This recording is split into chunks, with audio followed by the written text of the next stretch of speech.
বাংলাদেশ ক্রিকেটে শুরু হয়েছে বিপিএল এর উত্তেজনা। ইতিমধ্যে ৬টি প্রতিষ্ঠানকে বাছাই করা হয়েছে ফ্র্যাঞ্চাইজি হিসাবে, কিন্তু বাদ দেওয়া হয়েছে জনপ্রিয় দুই দল রংপুর এবং রাজশাহীকে। বিপিএল এর এবারের আসরে ৬টি দল অংশগ্রহণ করবে। ফরচুন গ্রুপের ফরচুন বরিশাল, প্রগতি গ্রুপের সিলেট সিক্সার, রূপা ও মান গ্রুপের ঢাকা, আক্তার গ্রুপের চট্টগ্রাম চ্যালেঞ্জার, মাইন্টি গ্রুপের খুলনা এবং নাফিসা কামালের কুমিল্লা ভিক্টোরিয়ান্স। এই ৬টি দল অংশগ্রহণ করবে এবারের বিপিএলে।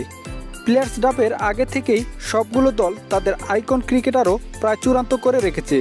৬টি দলের ৬টি আইকন প্লেয়ার হচ্ছে: বরিশাল দলে সাকিব আল হাসান, সিলেট সিক্সার দলে মোস্তাফিজুর রহমান, ঢাকায় মাশরাফি বিন মর্তুজা, আক্তার গ্রুপ চট্টগ্রাম চ্যালেঞ্জার্সে মাহমুদুল্লাহ রিয়াদ, খুলনা টাইগার্সের দলে খেলবেন মুশফিকুর রহিম এবং কুমিল্লা ভিক্টোরিয়ান্সে খেলবেন তামিম ইকবাল।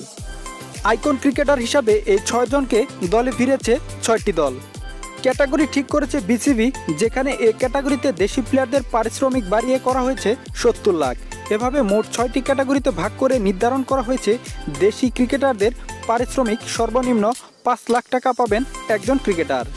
তো বন্ধুরা, অবশ্যই কমেন্ট বক্সে জানাতে ভুলবেন না এবারের বিপিএলে আপনি কোন দল সাপোর্ট করছেন। অবশ্যই বন্ধুরা, আপনার মূল্যবান মতামতটি কমেন্ট বক্সে আমাদের জানিয়ে দিবেন।